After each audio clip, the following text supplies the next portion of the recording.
अभियुक्तों से मिलने संदेश खाली पहुंचा टीएमसी का डेलीगेशन। सुजीत बोस, पार्थ भौमिक और सुकुमार महतो प्रतिनिधि मंडल में शामिल। संदेश खाली में धारा 144 लगने के बावजूद सभा का आयोजन किया गया। 250 से ज्यादा लोग सभा में मौजूद रहे। एनएचआरसी टीम एक बार फिर संदेश खाली पहुंची, पीड़ित महिलाओं से बातचीत की। कल भी संदेश खाली गई थी राष्ट्रीय मानवाधिकार आयोग की टीम। पश्चिम बंगाल में ईडी का ताबड़तोड़ एक्शन जारी। टीएमसी नेता शाहजहां शेख के करीबियों के खिलाफ रेड लगातार जारी। आप और कांग्रेस के गठबंधन पर बोली केंद्रीय मंत्री मीनाक्षी लेखी। कहा आज दोनों भ्रष्ट पार्टी एक साथ। कांग्रेस ने ही इस पार्टी को खड़ा किया था और इस झाड़ू को जो थामने वाला हाथ था वही हाथ था। और भ्रष्टाचार में भी ये दोनों पार्टियां एक ही हैं, जो कि सामने दिखाई दे रहा है। केंद्रीय मंत्री अनुराग ठाकुर ने कांग्रेस पर साधा निशाना। कहा अब की बार कांग्रेस का खाता भी नहीं खुलेगा। कि वोट से पहले कुछ भी बोलते हैं और वोट के बाद मुकर जाते हैं। लोग ठगा हुआ महसूस कर रहे हैं। अब ठगे हुए लोग इनको ठेंगा दिखाएंगे, कांग्रेस को बाहर का रास्ता दिखाएंगे। अब की बार तो कांग्रेस का खाता भी नहीं खुलेगा। आप कांग्रेस के गठबंधन पर बोले कांग्रेस नेता भूपेंद्र सिंह हुड्डा। का फैसला एकदम ठीक, मजबूती से लड़ेंगे चुनाव। ठीक है, अलायंस का फैसला है, दोनों पार्टियों का फैसला है और एक सीट हरियाणा की दी है। मजबूती से लड़ेंगे, इकट्ठे होकर लड़ेंगे, फायदा होगा दोनों को। कांग्रेस और आपके सीट शेयरिंग पर शहजाद पूनावाला का बयान सामने आया। कहा यह ठगबंधन है, ये मिलकर जनता को ठगना चाहती है। आप और कांग्रेस गठबंधन को लेकर के कांग्रेस नेता अहमद पटेल की बेटी ने जताई नाराजगी। कहा गठबंधन से भरूच के कार्यकर्ता निराश। आप और कांग्रेस के समझौते पर बोले बीजेपी प्रवक्ता नलिन कोहली। कहा कांग्रेस अपने आप को स्थानीय पार्टियों से कम समझती है, इसलिए ले रही है कम सीटें। राज्यों में वहां के स्थानीय पार्टियों से अपने आप को कम मजबूत समझती है, इसीलिए कम सीट ले रहे हैं। दूसरी बात, आम आदमी पार्टी अब इस बात को स्वीकारती है कि दिल्ली में उसकी विश्वसनीयता घट गई है और उसे कांग्रेस का सहारा चाहिए।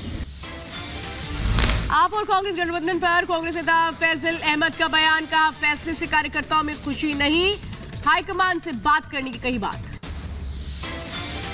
देखिए, जो हाईकमान जो चाहती है वो उनका तो हमें फुल सपोर्ट रहेगा, जो भी वही चाहेंगे।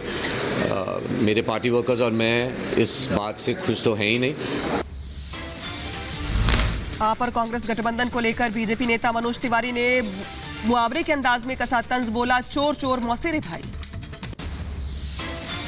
एक कहावत सुनी होगी आपने, चोर चोर मौसेरे भाई।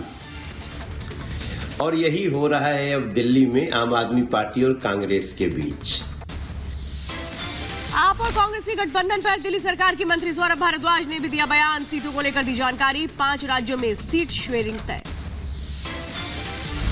दिल्ली के अंदर आम आदमी पार्टी 4 सीटें लड़ेगी, कांग्रेस 3 सीटें लड़ेगी। हरियाणा के अंदर आम आदमी पार्टी 1 सीट लड़ेगी, बाकी सीटें कांग्रेस लड़ेगी। गठबंधन पर दिल्ली की कैबिनेट मंत्री आतिशी का भी आया बयान सामने। कहा दिल्ली, हरियाणा और गुजरात में किया गया जीत का दावा। में एक मल्टीपल स्टेट्स की सीट शेयरिंग की घोषणा हुई है, जिसमें दिल्ली, जिसमें हरियाणा, जिसमें गुजरात, जिसमें चंडीगढ़, जिसमें गोवा शामिल है। और मुझे खुशी है इस बात की कि इंडिया गठबंधन इन सारे राज्यों में मजबूती से चुनाव लड़े। आप और कांग्रेस के गठबंधन पर बोले बीजेपी नेता हरीश खुराना। कहा मैं इसे गठबंधन नहीं ठगबंधन बोलूंगा। आज आम आदमी पार्टी और कांग्रेस के बीच में गठबंधन हो गया। मैं इसको गठबंधन नहीं बोलूंगा, ठगबंधन बोलूंगा। आप और कांग्रेस के बीच गठबंधन तय। दिल्ली में 4 सीटों पर लड़ेगी आम आदमी पार्टी, 3 सीटों पर लड़ेगी कांग्रेस। गुजरात में भी सीटों को लेकर के हुआ बंटवारा। 24 सीटों पर कांग्रेस तो 2 सीटों पर लड़ेगी आम आदमी पार्टी। पंजाब में दोनों पार्टियों के बीच नहीं हुआ गठबंधन, दोनों पार्टियां अलग अलग लड़ेंगी चुनाव।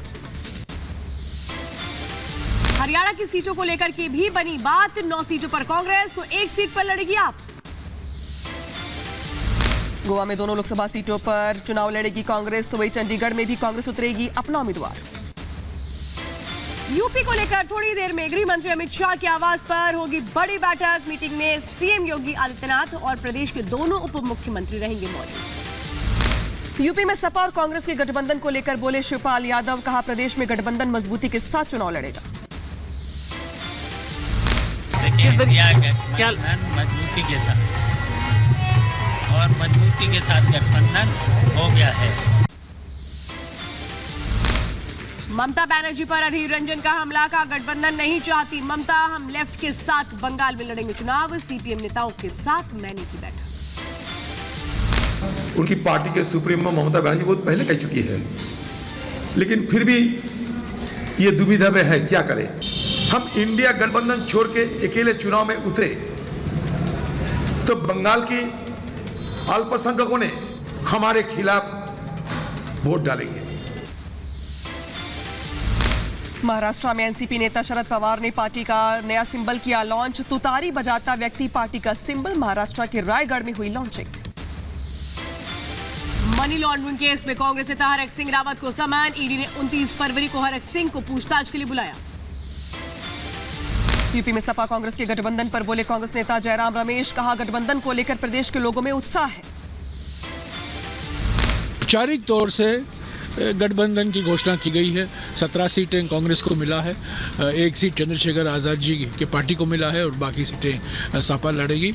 और समय लगा अंतिम रूप देने के लिए, अंतिम रूप देखेंगे। हमें कुछ लेना पड़ा, हमें कुछ देना पड़ा, तो कुछ कॉम्प्रोमाइज का यही है ना। असम सरकार का बड़ा फैसला, निरस्त किया मुस्लिम विवाह तलाक अधिनियम, बोले यूसीसी की दिशा में बड़ा कदम। असम में मुस्लिम विवाह तलाक अधिनियम निरस्त करने के फैसले पर एआईयूडीएफ के विधायक का हमला, कहा रफीकुल इस्लाम ने कहा प्रदेश में यूसीसी लाने की हो रही है कोशिश।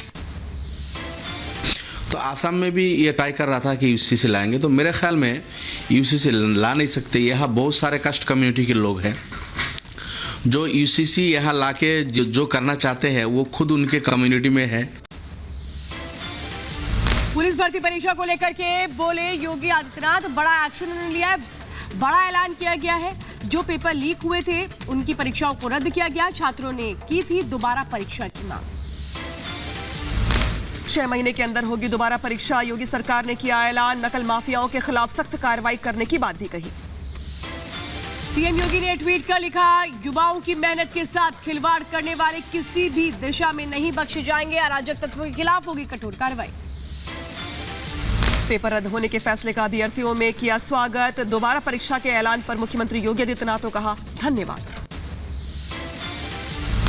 बहुत राहत, पढ़ने वाले बच्चे बहुत ज्यादा राहत है इससे, इस चीज से। ये मांग आप लोग मुख्यमंत्री से कर रहे थे, क्या कहिएगा उस बात को लेकर मुख्यमंत्री के लिए? मुख्यमंत्री जी को मैं सहृदय से धन्यवाद उनको देना चाहता हूँ। फैसले से अभ्यर्थियों में जश्न का माहौल, सभी छात्रों के चेहरे खिले, डांस कर जाहिर की खुशी। पेपर लीक करने वालों के खिलाफ दर्ज होगी एफआईआर, एसटीएफ करेगी पूरे मामले की जांच, नकल माफियाओं के खिलाफ होगी सख्त कार्रवाई।